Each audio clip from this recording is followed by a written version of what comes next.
जय हिंद दोस्तों। तो जैसा कि मैंने आपको शॉर्ट वीडियो में बताया था कि नूसी मैरीटाइम एकेडमी के जीपी रेटिंग में जो लड़के एंट्रेंस एग्ज़ाम दिए थे जुलाई टू दिसंबर बैच 2023 के लिए, उनका रिज़ल्ट आ चुका है और वो बहुत सारे बच्चे सेलेक्ट भी हुए हैं। तो बहुत बच्चों ने मेरे के पास भेजा भी है कि भैया नेक्स्ट प्रोसेस क्या होगा, इस पर वीडियो बना दो। तो मैं ज़्यादातर ट्राई करूँगा कि मैं ज़्यादा से ज़्यादा सही तरीका बताऊं कि भाई आगे आपको क्या प्रोसेस करना पड़ेगा। तो वीडियो में कोई मिस्टेक हुआ हो तो कमेंट कीजिएगा। और दोस्तों पहले मैं आपको एक बात बता दे रहा हूं कि वो बहुत ही खुशनसीब हो आप लोग जिनका नूसी मैरीटाइम एकेडमी में सिलेक्शन हुआ, क्योंकि ये इंडिया का टॉप जीपी रेटिंग और सीसीएमसी कॉलेज है। तो आपका फ्यूचर यहीं से ब्राइट हो गया क्योंकि आप नूसी से कोर्स कर रहे हो। ठीक है, तो चलिए शुरू करते हैं। जैसा कि दोस्तों आप देख रहे हैं कि ये जो आपका आया हुआ है वो सैटरडे 6 मई को 2023 को आया हुआ है ईमेल। और इस लड़के का यहाँ पर ईमेल आईडी, यहाँ पर नाम है, यहाँ पर एमटीआई नंबर है। तो इसको मैं छुपा दिया हूँ ताकि कोई प्रॉब्लम ना हो। और ये लड़के को बोला गया है कि भाई आप सेलेक्ट हो गया हो किस बैच के लिए, तो जुलाई टू दिसंबर बैच 2023 के लिए। यहाँ पर उन्होंने क्लियरली मेंशन किया हुआ है कि आप 6 महीने कैंपस में रह के पढ़ोगे और 6 महीने ना तो आप कैंपस से बाहर जा सकते हो, ना कोई व्यक्ति आपसे मिलने के लिए आ सकता है। याद रख लेना, ये हमारी बात है। ठीक है, उसके बाद इन्होंने इसमें यह भी बताई गई है कि अगर आप किसी कारणवश एकेडमी ज्वाइन नहीं करना चाहते हो या आप कोई दूसरा एकेडमी ज्वाइन कर लिए हो तो प्लीज़ आप लोग इन्फॉर्म कर दो मेल के थ्रू कि हम लोग ज्वाइन नहीं करेंगे, ताकि किसी दूसरे व्यक्ति को चांस मिल जाए। इसमें इन्होंने ये क्लियरली मेंशन किया है। दूसरी बात इन्होंने ये भी बोली है कि जो आपने अपना मेडिकल और आई टेस्ट सबमिट किया है उसमें आपका बीएमआई 20 और 30 के बीच होना चाहिए। अगर 20 और 30 के बीच आपका बीएमआई नहीं होगा तो आपको रिजेक्ट कर दिया जाएगा। मेडिकल की प्रोसीजर की बात उन्होंने बोली है कि मेडिकल में आपका अल्ट्रासाउंड वगैरह होगा। ठीक है, मेडिकल कहाँ से कराना है, तो मेडिकल यतीन पटेल और डॉक्टर श्याम के पास करवाना है। अगर आप मुंबई में करवाना चाहते हैं तो डॉक्टर यतीन पाल, और गोवा में करवाना चाहते हैं तो डॉक्टर श्याम के पास करवा सकते हैं। लेकिन मेडिकल कराने से पहले आपको अपॉइंटमेंट लेना पड़ेगा। अपॉइंटमेंट कैसे लेना है वो भी मैं आपको बता देता हूँ।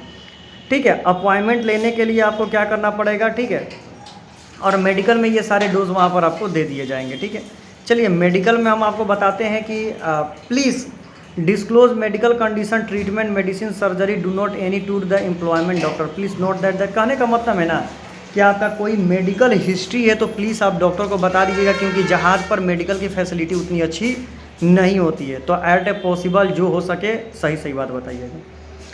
ठीक है, और ये भी यहाँ पर बताया गया है कि please give your the correct medical history. Medical history correct बताइएगा कि आपका बचपन में क्या हुआ। अगर ट्रेनिंग करने गए और मेडिकल इशू हुआ तो आपका एडमिशन कैंसिल कर दिया जाएगा और जो फ़ी है वो भी नहीं दिया जाएगा। ठीक है, अगर आप मुंबई में जाकर मेडिकल कराना चाहते हैं तो मुंबई से मेडिकल कराना चाहते हैं तो मुंबई का एड्रेस ये है, ये एड्रेस दिया गया है। और अपॉइंटमेंट लेने के लिए आपको इतना के बीच में अपॉइंटमेंट ले सकते हैं कॉल करके। ठीक है, तो ले लीजिएगा मुंबई से अगर आपको मेडिकल कराना है। अगर आपको गोवा से मेडिकल कराना है तो ये आपका एड्रेस दिया हुआ है, ये टाइमिंग दिया हो, अपॉइंटमेंट आप ले सकते हैं। देखिए जैसे ही आपका मेडिकल हो जाता है, मेडिकल होने के बाद जो भी आपका डॉक्यूमेंट है उस सब को कलेक्ट कर लेना है। और कलेक्ट करने के साथ आपको 1,50,000 रुपये का डीडी बनवाना है। तो डीडी तो बनवाने आपको आता ही होगा, क्यों? क्योंकि आप एग्ज़ाम देने गए होंगे तो 1,000 रुपये का डीडी बनवा के लेके गए होंगे। उसी फेवर में नूसी आईटीएफ ट्रस्ट पेएबल मुंबई के फेवर में आपको डीडी बनवा लेना है और सारे डॉक्यूमेंट लेकर आपको चले जाना है मिस्टर सूरज चौहान के पास। ये नूसी आईटीएफ ट्रस्ट का जो ऑफिस है, इस वाले ऑफिस में जाकर आपके सारे डॉक्यूमेंट्स को सबमिट कर देना है। ठीक है, will be required produce all original document, certificate original, फिर मेडिकल। कहने का मतलब है कि सारे ओरिजिनल डॉक्यूमेंट जैसे ही आप वहाँ पर सबमिट करेंगे, सबमिट करने के बाद तुरंत आपको चले जाना है कहाँ पर, तो mister A Moosa and sons, इनका कॉलिंग नंबर है, वहाँ पर कॉल करके पूछ सकते हैं। और वहाँ पर जाकर जो आपका यूनिफॉर्म का साइज़ है वो दे देना है और उनको वहाँ पर 19,000 रुपये डायरेक्टली उनको पेमेंट कर देना है अपने यूनिफॉर्म के लिए।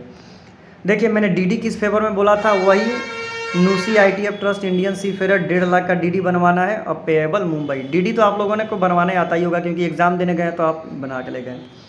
You will be given the date of joining academy, date of joining के time please note that the selection will be entire first come first base. जितना जल्दी आप पेमेंट कीजिएगा उतना जल्दी आपको सीट मिलेगा। Also note then fee once paid will be not refundable. कहने का मतलब एक बार पेमेंट जमा हो जाएगा तो रिफंड नहीं होगा। और देखिए लास्ट डेट ऑफ पेमेंट्स 20 मई तक आपको पेमेंट कर देना है। 20 मई के बाद आपका पेमेंट नहीं एक्सेप्ट किया जाएगा। ठीक है, उसके बाद जो आप मेडिकल कराने जाएंगे तो बहुत लड़के पूछेंगे कि भाई मेडिकल का कॉस्ट कितना होगा, तो मेडिकल का कॉस्ट में भी 6,000 रुपये हो सकता है। ठीक है, याद रखिएगा। और उसके बाद जो भी ओरिजिनल आपको डॉक्यूमेंट मिलेगा वो उसको लेके जाना है, उसका फ़ोटोकॉपी लेके जाना है। ठीक है, सारे डॉक्यूमेंट आपके पास 10-12 की जो मार्कशीट है, सर्टिफिकेट है, आधार कार्ड, पासपोर्ट, वो सारे लेके जाइए। पासपोर्ट साइज फ़ोटोकॉपी लेके जाइए। और ये BMI मस्ट बोला है कि भाई आपके ज्वाइनिंग टाइम BMI 20 और 30 के बीच होनी चाहिए। और जितने भी आपका डॉक्यूमेंट है डॉक्यूमेंट पर आपका साइन होना चाहिए। और आपके जितने भी डॉक्यूमेंट है डॉक्यूमेंट में सारे आपका नाम, आपके मम्मी पापा का नाम का स्पेलिंग सेम होना चाहिए, मैच होना चाहिए। ठीक है, तो ये सारी चीज़ें यहाँ पर दी गई हैं। तो ये सारी चीज़ें आप लेकर उन्हें देख लिया। तो यही सारी चीज़ें हैं, कुछ खास है नहीं। तो जिन लड़कों का सिलेक्शन हुआ है ऑल द बेस्ट, और जिनका नहीं हुआ है वो थोड़ा पेशेंस रखें, क्योंकि अगर कोई लड़का मेडिकल में या अपना गिव अप करता है तो आपको भी चांस है कि मेल आ जाए। और अधिक जानकारी के लिए मेरा दूसरा चैनल है अंसारी GS एकेडमी, वहाँ पर भी संपर्क करें। और डिस्क्रिप्शन में व्हाट्सएप नंबर है, उस पर भी आप मेरे से कांटेक्ट कर सकते हैं। तो thank you so much for watching this video. और दोस्तों आप लोग से ये भी रिक्वेस्ट है कि अगर कोई मेरे से मिस्टेक हुआ हो इसमें तो आप लोग कमेंट करें, ताकि हम लोग इसको सुधारें, ताकि कोई गलत इन्फॉर्मेशन किसी के पास ना पहुँचे। तो thank you so much for watching this video. Thank you.